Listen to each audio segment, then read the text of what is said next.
Me pide usted dos palabras. Diré algunas ideas mías sobre la invención o inventos.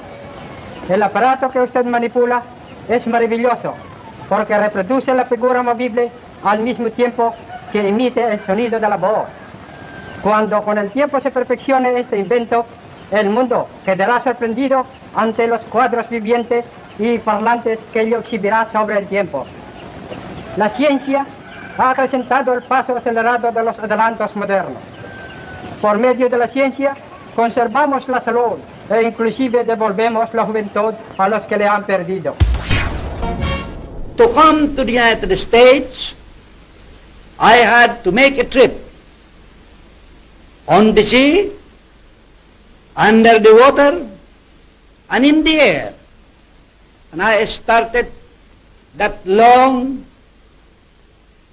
perilous trip with Captain Berkeley of New York, who defied several Japanese destroyers and took me through those waters safely to Mindanao. Ikalabing-apat ng Oktubre, taong 1943. Isang taong singkad, buhat noon hanggang ngayon, na naitayo natin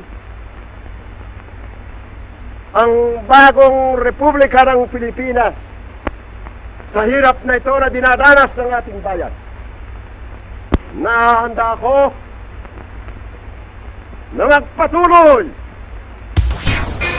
Well, of course, Mr. President, the people of the Philippine Islands realize the difficulties and the responsibilities which independence will bring.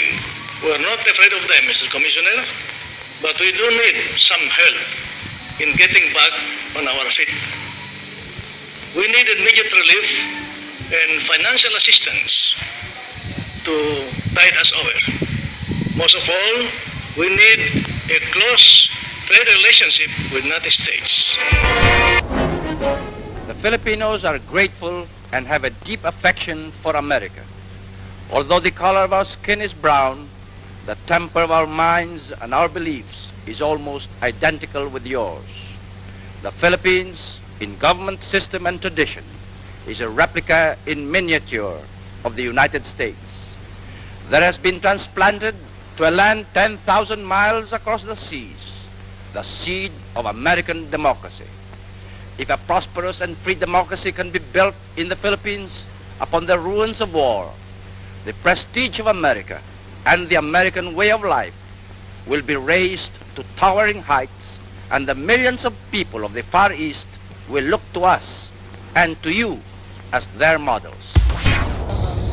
Deseo aprovechar esta ocasión del retorno de mi hija de su viaje a España para testimoniar mi honda gratitud al gobierno y pueblo españoles por la hospitalidad magnánima, por el cálido recibimiento y por los honores a ella dispensados. La legendaria galantería hispana ha rebasado sus límites, dando al mundo la más hermosa lección de diplomacia, porque toca al corazón. Kung ito ang ikakamatay ng maliit ninyong lingkod at alipin na si Magsaysay, hindi baling mamatay ako dito sa panahon na ito. Mapakita ko lamang sa inyo.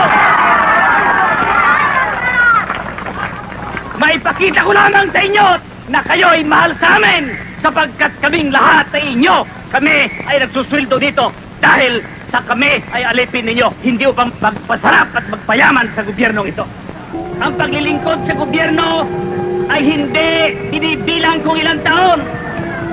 Kung hindi, kung anong nagawa mo sa bayan, yan ang dapat natin sukatin sa isang paglilingkod sa bayan. I go home to the Philippines, treasuring in my memory all this kindness, all this courtesies, all this helps and assistance. I've enjoyed my stay in Washington, the capital city of the free world, and I look forward some other day to renew these valuable friendships that I have made during this short stay in this country. Well, it is not exactly we, because we were in the minority in the convention. The president and his wife succeeded in obtaining control of a majority in the convention by a ceaseless effort. And of course, after they have obtained control of the majority, in any deliberative body, as you know, the majority is the one that decides. And from then on, particularly after the proclamation of martial law, they could have everything that they wanted. Your beautiful city with its grand memorials, its monuments, its walks, is indeed a city that memorializes the great achievements of your people for the past 2 centuries. But more than that, it keeps offering to the enterprising and the talented, the courageous and the strong, the rewards of effort and of initiative. A country that had lost faith in its future found it in a faithless and brazen act of murder. So in giving we receive, in losing we find, and out of defeat we snatched our victory. For the nation, Ninoy became the pleasing sacrifice that answered their prayers for freedom. For myself and our children, Ninoy was a loving husband and father. His loss, 3 times in our lives, was always a deep and painful one. The distribution of power in the world today is changing in a very basic way.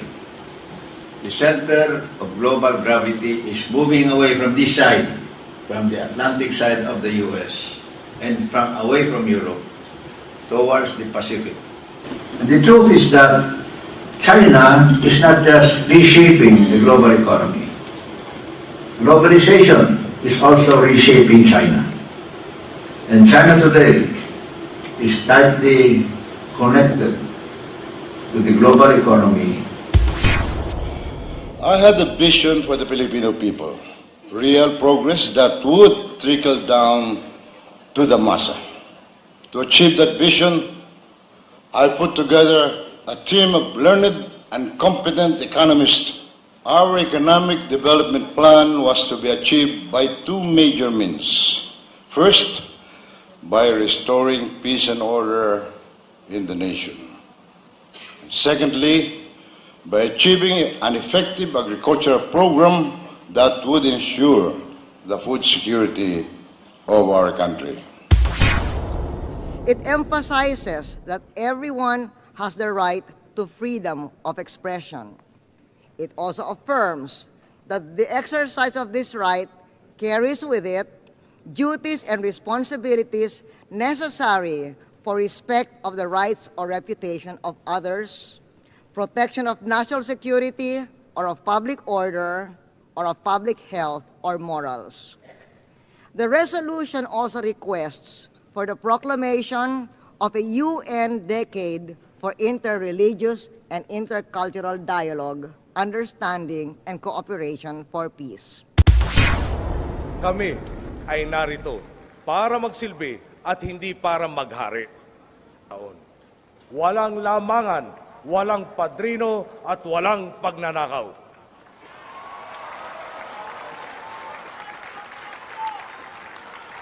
Walang wangwang, walang counterflow, walang tong.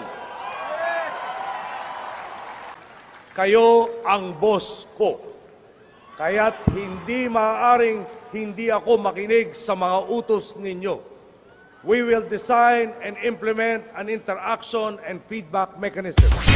Admit back when I decided to answer your call and run for higher office, never did I imagine that my presidency would not only be judged by how I made good in my campaign promises in fighting illegal drugs, criminality, corruption, but how well I led our nation during the global pandemic.